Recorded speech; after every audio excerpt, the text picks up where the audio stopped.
On today's show, Lucy has a ride in her mom's airplane one last time before her dad sells it, but then a kid dies on the flight and she goes into a tailspin, pun intended.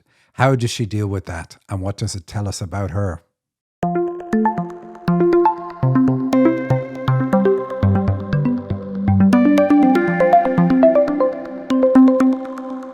Hello and welcome to the Dream Interpretation Podcast with Michael and Sandy. Hello, welcome everybody. So excited you're here. This is another half hour of us eavesdropping on the very personal communication between the spirit world and souls on their earth journey. That's why we focus on dreams.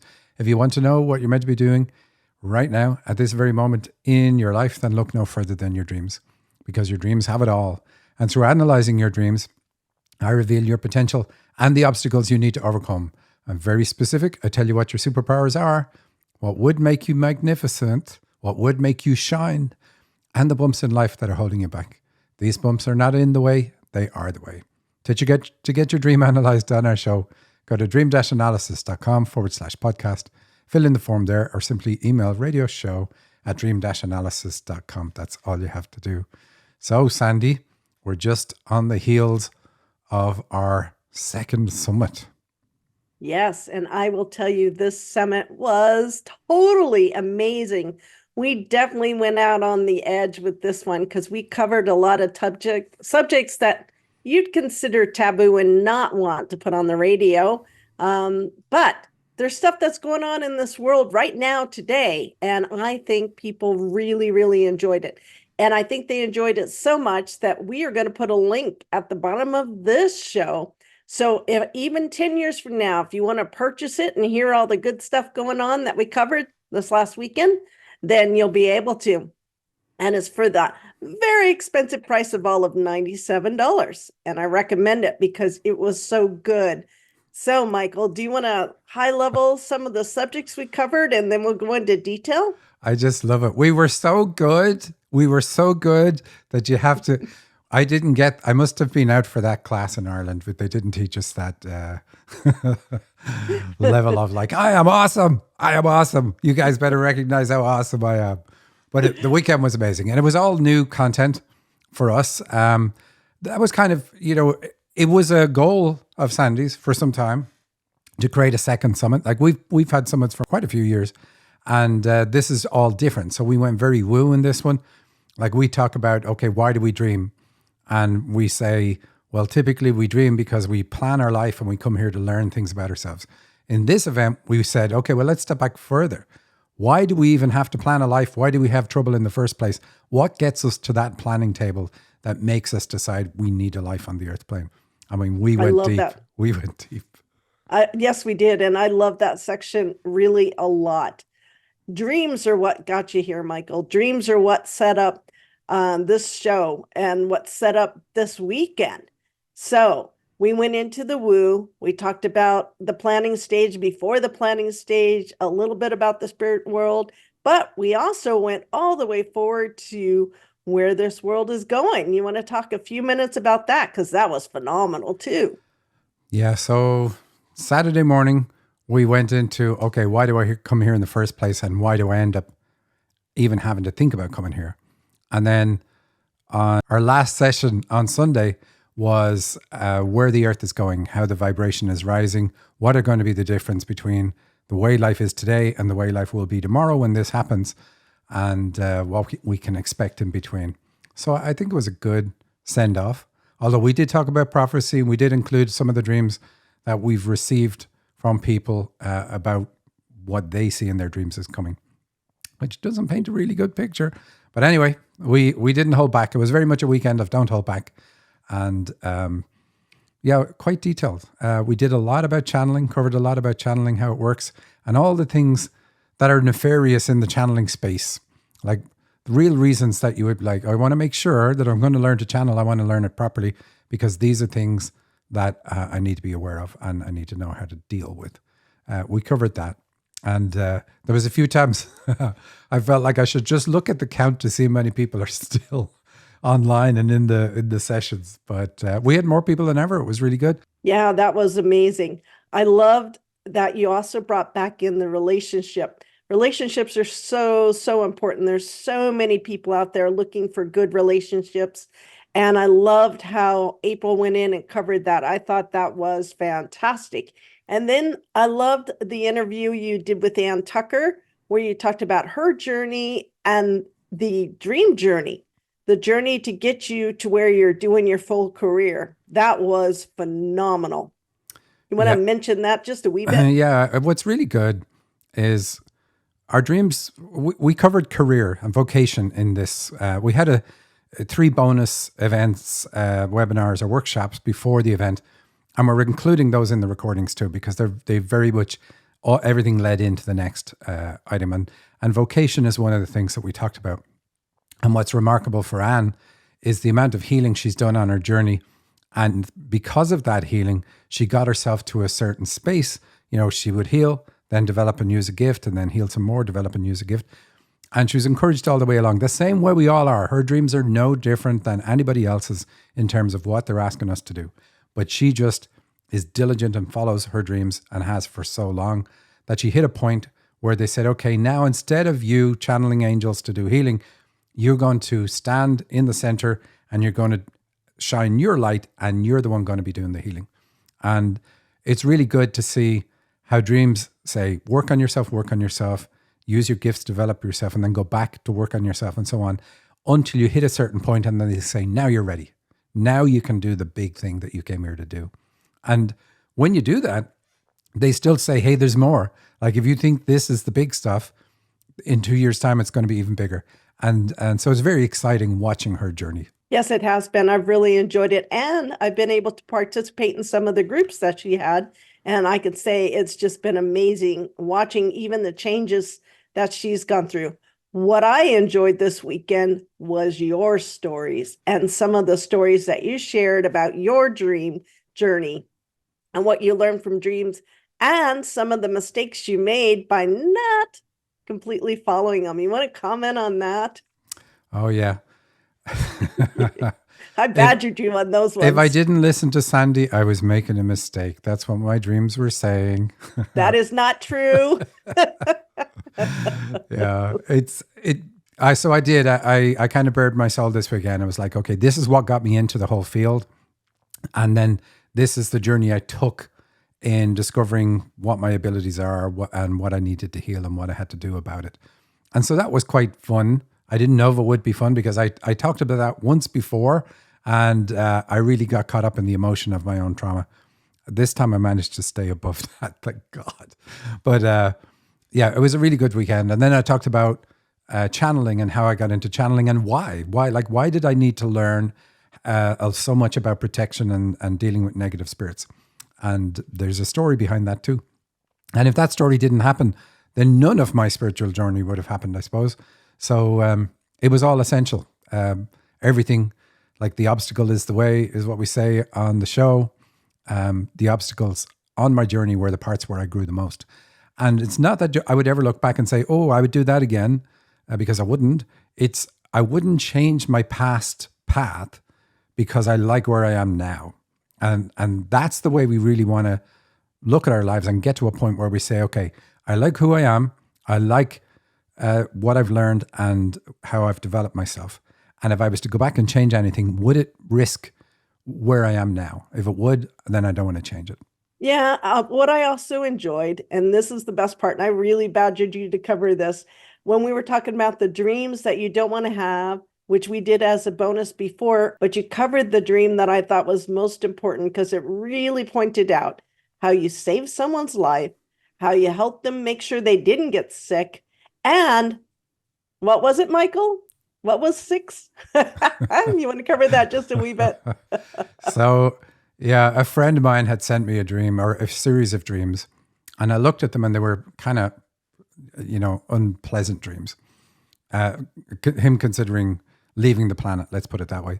And I was like, okay, how am I going to deal with this? It's a tricky subject. And I didn't call him at the time and I forgot about it. And then I had a dream, not that long after, I'd say within 2 weeks, where I was getting raked over the coals. I was being told I'm going to get karma for not being in service to him. And So when I woke up that morning and I looked at that dream, I mean, I already knew. It's like, oh, I know what I forgot. I know what I've done. And so I called him, and everything that was in the dream was already happening for him. But it was all about like, have that conversation, difficult conversation, let him pick himself up. And here he is 9 years later, and living life, enjoying life, and won't be near that space again, I'd say, ever. And so we did cover dreams you don't want to have, and that included lots of things: dreams about karma, dreams about health, dreams about career, relationships, all of that. It's kind of a funny topic. I like it. You know, I bet you if you ever wrote a book and called it Dreams You Don't Want to Have, it would be the hot seller, because psychologically, that's what we look for. We pick up the newspaper because it has a bad headline of some disaster, something that happened. That's what we go for because we're strange. No, but I love that. And I love that title. And I love that you sat there and you showed that, we may be teaching this, but we follow it in our daily lives. We follow our dreams and we use them to help guide us. And that's what I wanted to make sure that we showed this weekend. And I think you did a great job showing that. All right. If you want to get the recording, it's at dream-analysis.com/summit with two M's, SUMMIT, and $97.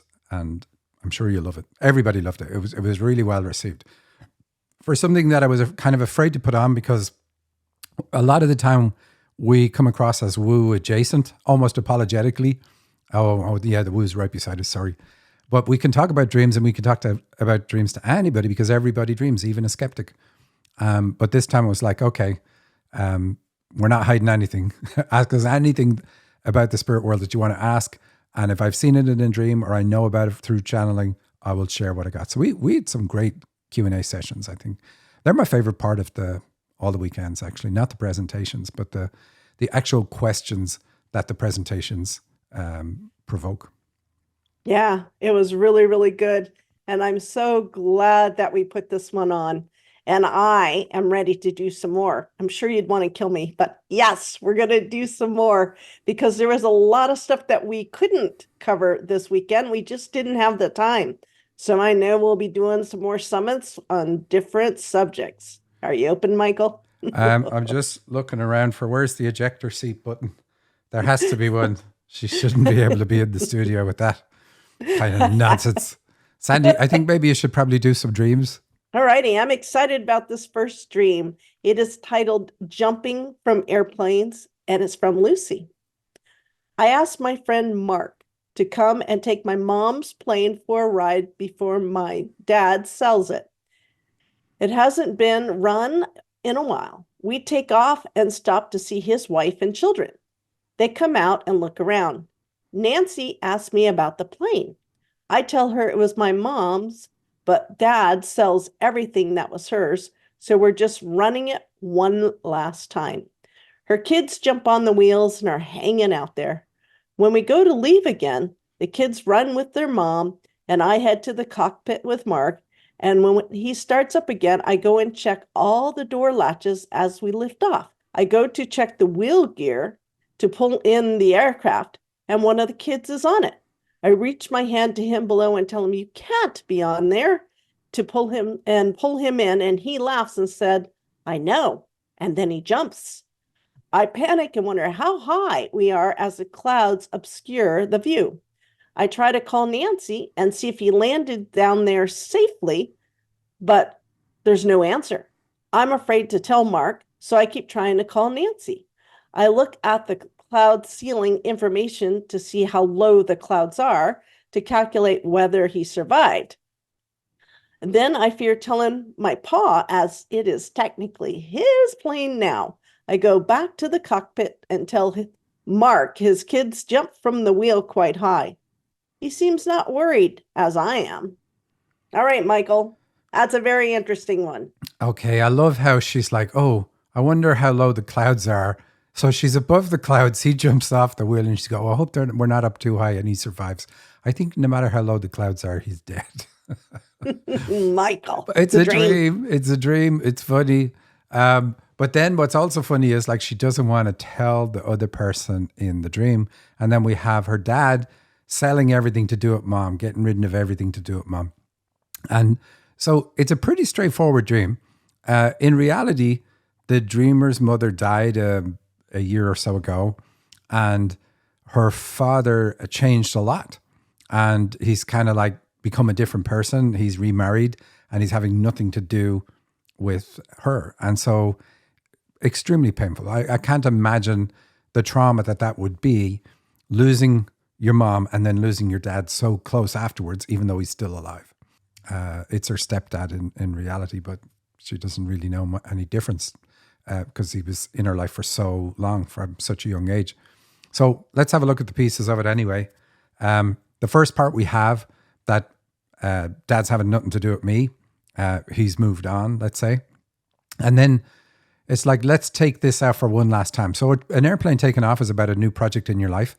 But here there's a failure. And the failure is, of course, the kid falling off and dying, let's say. So what age is that kid? That's going to be an age in your life that's significant. And it's going to say the projects in your life are doomed because of the influence of mom.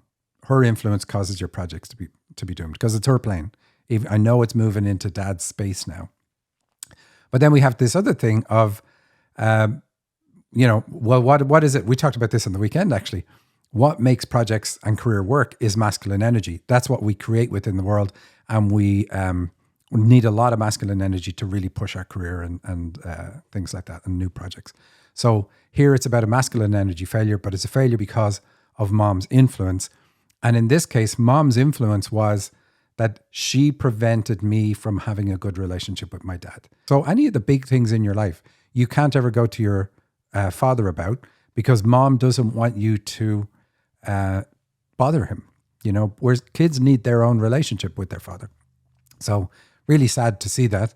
But ultimately it's about mom impacting me having a healthy relationship with my dad. And so now when things don't go well, I'm not able to really confront or talk to my masculine energy. I can't get support because she doesn't want to go to Mark. She doesn't want to deal with it. She's in a panic. She's instead of looking to the person that's in the plane with her, she's looking to the person who's on the ground.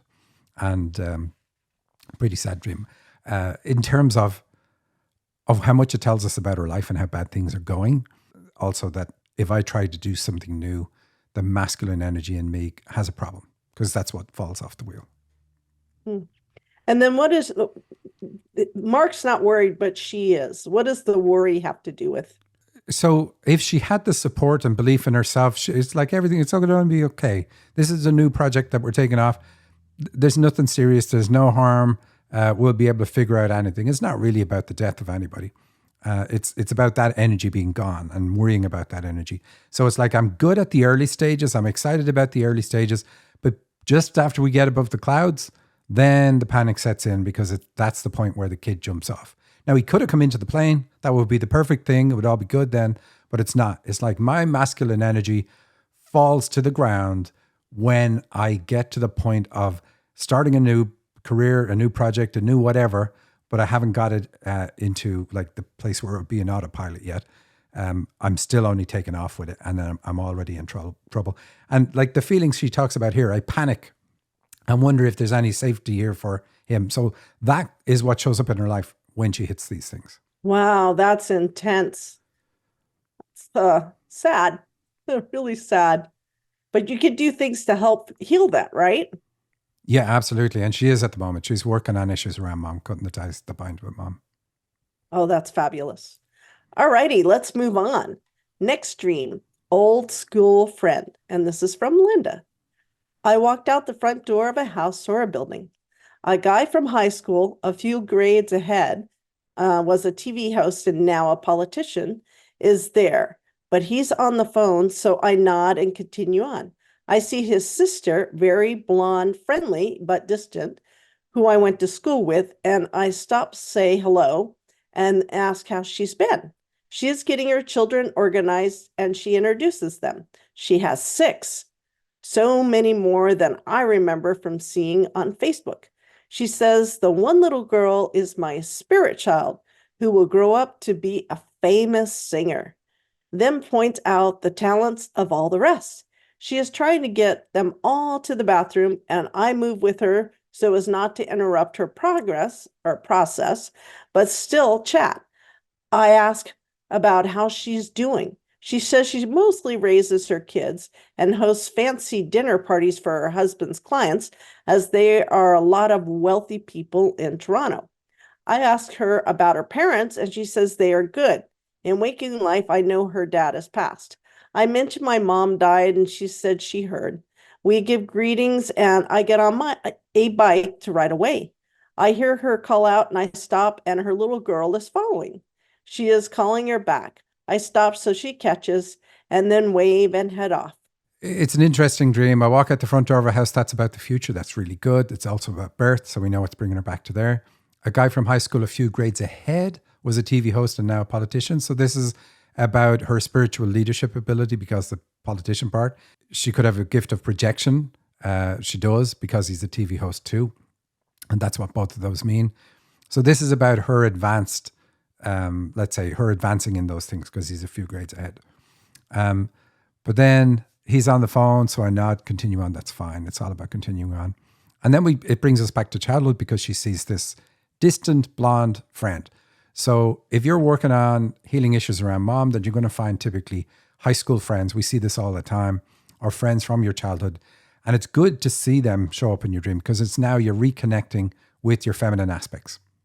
And she stops and says, hello, that's all very good. How has she been? So catching up, reconnecting with this aspect of me. And then she's getting her children organized and introduces them. So this is about your own childhood. This is about the dreamer's own childhood. She has 6. So this is going to be about her around the age 6, because she says that isn't even the reality of it. So then she says, this is my one spirited girl who's going to be a famous singer. So this is like my black sheep child who is going to be blah, blah, blah, blah, blah. And then she points out all the other talents of all the others. So it's kind of like mom put me down indirectly by praising the potential in my siblings. And now in her case, I asked her about that. What was it about? And she said, yeah, it's my brother. She always he could walk on water. I couldn't do anything right. And of course, that's not true. She could do plenty, but that's how she perceived it. And it doesn't matter if it's not true. It's our perception is what matters. We have to heal the issues that we believe we experienced rather than what somebody else says. It's really all down to us. So the spirited child, anyway, I asked her about that, and she goes, yeah, it's a polite way of saying this is the one that sucks all the oxygen out of the room, right? And she's going to grow up to be a famous singer. So this points at her herself being is a channel, a famous channel. Then she's trying to get everybody to the bathroom. So this is a dream's way of saying you want to eliminate the negative influence of everything that went before now. So eliminate the issues in childhood about how mom singled you out, said you were the problem child, all that sort of stuff. And let go of that, which is great. That's what she's trying to do. And she's trying to get to the bathroom. So I move along with her so as not to interrupt her process. So I put myself out for mom. That's what this is about, because she's doing that with the mom in the dream. I put myself out. I tried not to interrupt mom's process. And that's on mom. That's not on the dreamer. It means mom, whatever way she was, caused her to feel like that she couldn't say, this is my stuff. This is what I need to do. I can't put you out. So I'm going to put myself out instead. And so that's what she did. If we don't get angry about the big issues, we need to get angry. And this is one of the things we see a lot in the healing journey. We feel like anger is a bad thing to have because anger has such a negative association, but it's also positive. We use anger to set boundaries. And in a dream, it's all up to you. Nobody's getting hurt. So you're going along with mom. And you even today, you'd be like, I'm not going to get angry about it. You know, that's how she was. That is definitely an issue that says you're going to add weeks to your healing journey because of the fact that it's going to take us a while to keep poking you until you get angry, you know, because it isn't okay. It isn't okay that those things happened. I really like the last part though, where she's cycling away and then the 6-year-old comes up, I asked her what age that child was and she said 6. So when I tried to move away from mom, so I go to get on my bike, and that's an emotional thing. It's about the heart. So I'm moving away from mom emotionally, which is good. But then The 6-year-old tries to catch up and I pull myself back. So I stop to let her make the connection with me. And then, of course, the 6-year-old goes back to the mom. So it basically says, when I try to do the work to get away from mom and deal with the issues with mom, get away from them, my 6-year-old self, the 6-year-old part of me, pulls me back because of her connection to me. Does that make sense? It does. So how do you break that? Oh, well, you do a process to heal it, and that's what she's doing. So that's fine. It's good that she's doing that. And it's good to see it in the dream because we can see, okay, this is actually working because these are the issues that need to be addressed. What is the fancy, raising the kids and hosting fancy dinner parties? So I asked her about that. Yeah, it does stand out. And that's what her mom and dad did. Her mom hosted the parties because of the work that her dad did. So it's all about her. I mean, we know that anyway. Everything in a dream is you. But it's bringing in the exact pieces that she remembers from childhood. Wow, that's really cool. Interesting. I love how a dream does that. Oh, I have more dreams, Michael. Are we done? We have no time to go further? Well, that's our show for this week. Thank you very much for tuning in. As always, we really do appreciate it. And we do appreciate you sending the dreams to the show. Like Sandy said earlier, if you want to get the recordings of our event, and there is an incredible number of hours have gone into creating the presentations in that event, like hundreds and hundreds of hours. It's crazy. And it shows. If you look at the presentations, you'll love them. So you can get those at dream-analysis.com/summit. And we've decided to sweeten it a bit. You can get access to it for free for a number of days. It won't cost you. So you can get it. You can watch them. If you like it, you can keep them. If you don't, you can cancel the order and you won't even be charged. I think that's how it works. So that's it. Thank you. And we will see you next week. Have a good week. Thank you, everybody.